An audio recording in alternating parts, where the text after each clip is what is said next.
exercice 1 supplémentaire. Voilà, exercice 1. Vous avez ici un pendule élastique horizontal.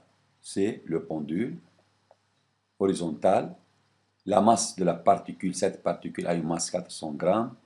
Il effectue des oscillations selon la courbe de vitesse montrée sur le schéma devant nous. Voilà, c'est la vitesse en mètres par seconde. C'est la courbe de vitesse, axe de temps.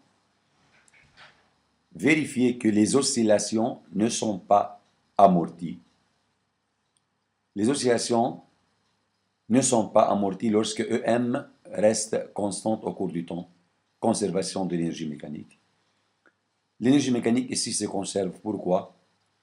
Parce que, voilà, la solution, parce que EM égale EC max ou bien EPE max. L'énergie mécanique dans le cas d'un pendule élastique horizontal, EM égale EC max ou bien EPE max. Ici, le graphe montre la variation de V. Voilà, variation de V. Puisque Vmax reste la même au cours du temps, ne diminue pas, puisque la vitesse maximale reste constante, alors EM égale N demi, M Vmax, M constante, Vmax constante, donc EM constante. L'énergie mécanique se conserve, alors les oscillations sont non amorties. Deuxièmement, déterminer la pulsation de ces oscillations, c'est-à-dire oméga 0. Puis vérifier que la constante de raideur du ressort est 25 newtons par mètre. Comment déterminer la pulsation des oscillations? Oméga 0 est égal à 2pi sur, voilà, oméga 0 égale à 2pi sur T0. Mais comment chercher T0? Graphiquement, voilà, observez ici, graphiquement, la période de variation de la vitesse est celle de la variation de x, de l'abscisse. Vitesse et abscisse ont même période. Donc, en cherchant la période dans ce graphe, c'est la période propre des oscillations. Mais comment déterminer cette période? Vous savez que chaque cycle de variation de vitesse, chaque cycle correspond à une période. Mais voilà, ici, on n'a pas la valeur de la date. C'est la période. Voilà, c'est la période. Mais comment déterminer cette période? Et on n'a pas ici une valeur. 0,2, c'est la durée d'un quart de cycle. 0,2 secondes ici, 0,2 secondes. Voici ici un quart de cycle, 0,2. Donc, 4, un quart, c'est-à-dire une période, 4 fois 0,2 doit être égal à une période. T0 sur 4, donc T0 sur 4 est égal à 0,2. T0 égale combien? T0 égale 0,2 fois 4 égale 0,8 secondes. Donc ici, on doit avoir ici, on peut écrire ici 0,8 secondes. 6 secondes, T en secondes. Et ensuite, la valeur de oméga 0 est égale à 2pi sur 0,8, c'est-à-dire 2,5 pi. 2,5 pi, au lieu d'écrire un nombre décimal, on peut écrire un rapport 2,5, c'est-à-dire 5 sur 2. 5 sur 2 pi radians par seconde. C'est oméga 0. Question, donc, reprenons la question. En déduire la constante de raideur du ressort. Connaissons la masse. La masse est égale à 400 grammes. Et la valeur de oméga 0 est déjà cherchée. Alors, on peut écrire oméga 0 carré égale K sur M. Ainsi, K égale M, oméga 0 carré. Mettons chaque terme par sa valeur et ne pas oublier de convertir du gramme en kilogramme. Dans le système international, M est désigné par l'unité kilogramme. 0,4 fois oméga 0 carré, la valeur est ainsi 25 newtons par mètre CK. Troisièmement, quelle est la troisième question? Calculer l'énergie mécanique du système pendule-terre en prenant le niveau de l'axe du ressort comme référence de EPP. Ici, EPP en ce niveau est égal à 0. Donc, il reste à écrire EM égale EC plus EPE. EC plus EPE ou bien EM égale EC max ou bien EPE max. Connaissons ici Vmax. Connaissons Vmax. Donc, on utilise EM égale EC max. EC max égale 1 demi M Vmax carré. Voilà. EM égale EC max égale 1 demi M. Voilà.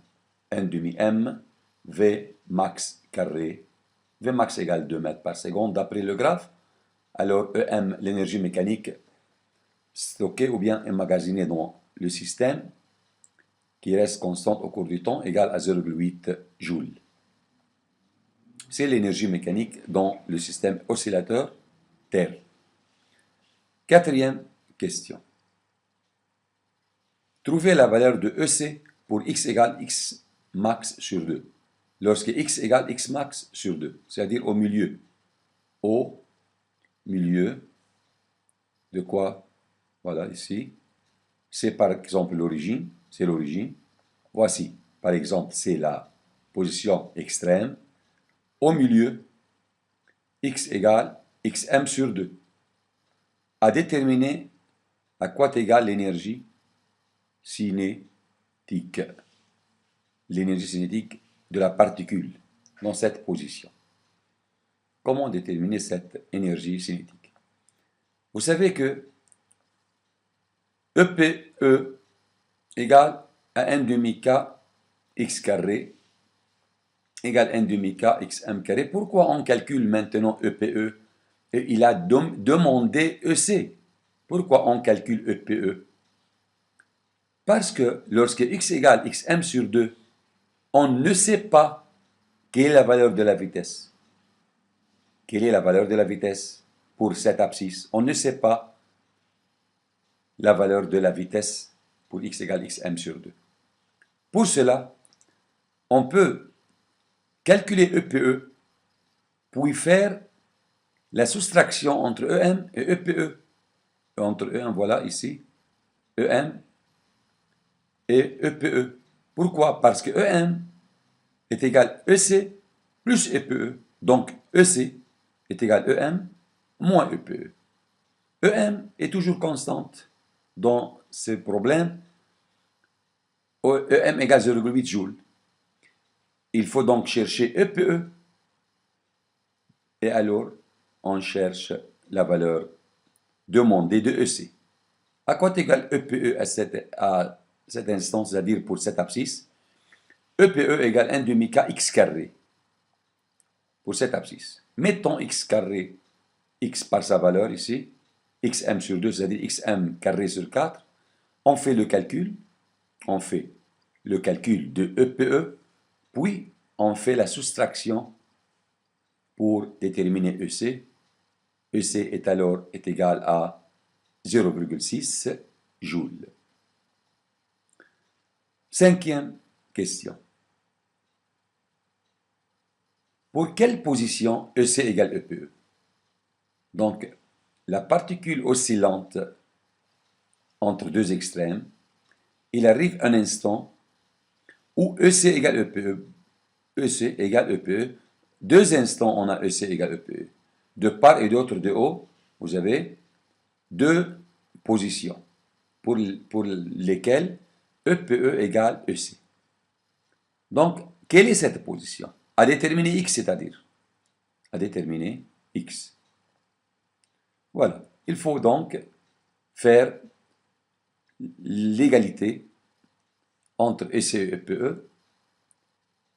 On nomme cette abscisse égale à x1, soit x1 l'abscisse ou EC égale EPE. Nous avons EM égale EC plus EPE à chaque instant. Mais ici, puisque EPE égale EC, on peut écrire EM égale ou bien 2EC, ou bien 2EC, ou bien 2EPE, parce que EC égale EPE. Donc, on choisit EM égale 2EPE. Pourquoi on choisit EPE et pas 2EC? Parce que on a à chercher X. On va déterminer X. Et l'abscisse X apparaît dans l'expression de EPE. EPE égale à 1 demi-K x1 carré. À cet instant où l'abscisse X égale x1, alors EPE égale 1 demi-K x1 carré.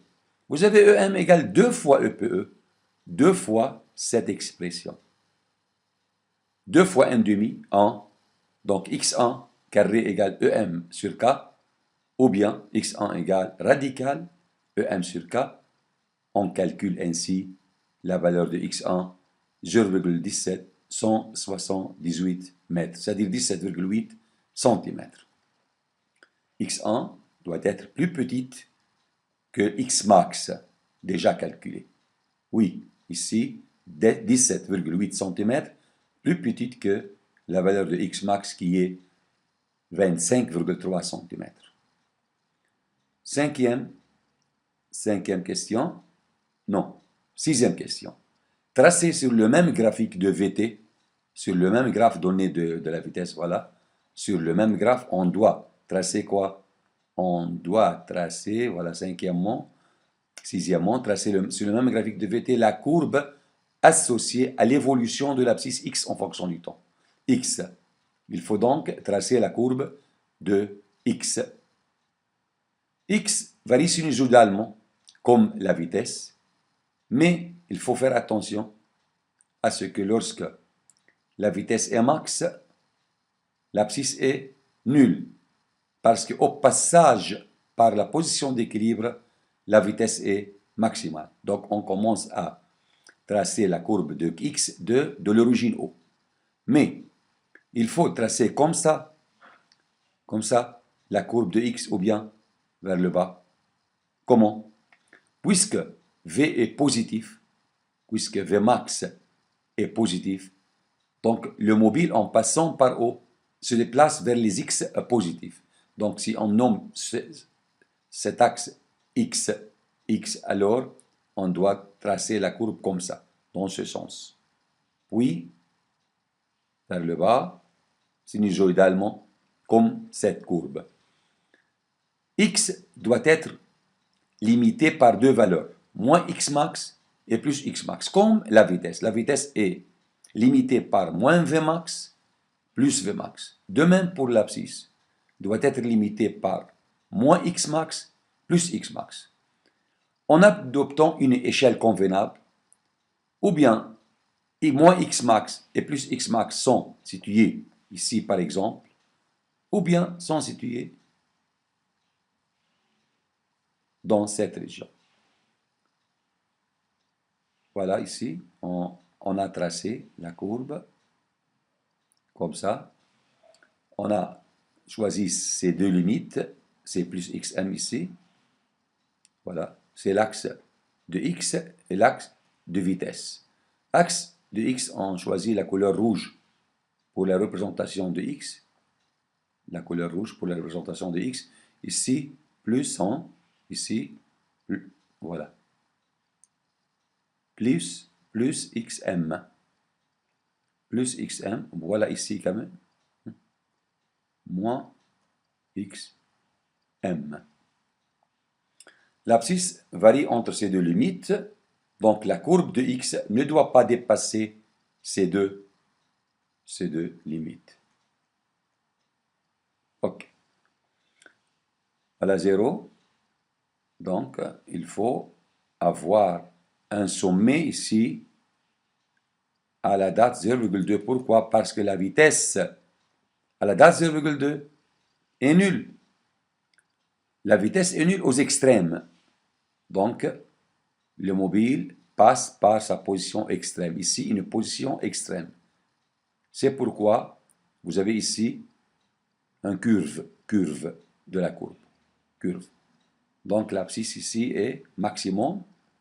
Et lorsque la vitesse est maximale, l'abscisse est nulle. L'abscisse ici, voilà, ici, nulle. Voilà. Ici, nulle. Donc, de même pour cette date V égale 0, V égale à 0 aux extrêmes. Aux extrêmes, donc, l'abscisse a une valeur maximale. Voilà ici, moins x max. Et ainsi de suite. C'est la courbe de x en fonction du temps sur le même graphe de la vitesse. Dernière question. Je crois que c'est la... Non. Septième. Tracer la courbe EC, énergie cinétique, en fonction de x, puis en fonction du temps. En fonction de x, toujours, quelles que soient les conditions initiales du problème du pendule élastique, toujours en fonction de x, la courbe de EC doit être, comme montre la figure ci-dessous, voilà, toujours à cette forme parabolique. Voilà, cette figure n'est pas précise. Il faut tracer la courbe de façon parabolique. Voilà ici, pas parabolique.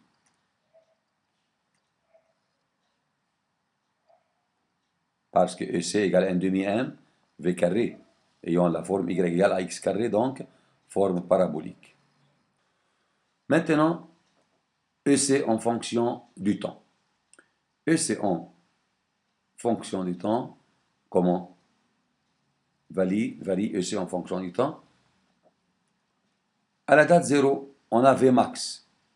On avait, d'après la courbe, à la date 0, on a V max. V max, donc EC doit être maximal. On commence par cette position, voilà, maximale, EC maximal, diminue jusqu'à la valeur 0, puis augmente jusqu'à la valeur maximale. EC n'a pas une valeur négative, EC toujours positif. C'est pourquoi la courbe doit être au-dessus de l'axe de temps. Et il faut faire attention à ce que chaque cycle de l'énergie cinétique, correspond à une période T0 sur 2. La période de variation, c'est une courbe périodique. Sa période n'est autre T0, mais T0 sur 2. Cette valeur est égale à 0,4 secondes. Toujours, il faut faire attention à ce que lorsqu'on fait tracer la courbe EC en fonction du temps, ou bien EPE en fonction du temps, voilà, c'est la courbe EPE. S'il nous demande de tracer la courbe EPE, c'est la courbe EPE. De même, la période de cette grandeur EPE, la période de cette grandeur est égale à T0 sur 2. Lorsque EC est maximal, EPE minimal, lorsque EPE minimal, ainsi de suite, toujours réciproque. T0 sur 2, c'est la période de ou bien EC, ou bien EPE en fonction du temps. À écrire finalement l'équation horaire du mouvement. L'équation horaire x égale a cosinus oméga 0 t plus phi. On a déterminé a, on a déterminé oméga 0, il reste à déterminer phi. Qu'est-ce qu'on a à l'origine du temps? On a at égale à 0, x0 égale 0. Et de plus, on a v0 positif. x0, 0 et v0 positif. Voici la courbe déjà tracée. C'est la courbe. On a, voilà, ici, on peut x0 égale 0. Non, c'est la courbe de couleur rouge correspond à x. x0 égale à 0.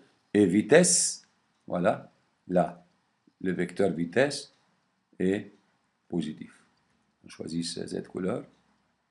Le vecteur vitesse est positif parce que le mobile se déplace vers les x positifs. Donc V0 positif. Pourquoi on a besoin de V0? Parce que lors du calcul de phi, on va trouver deux valeurs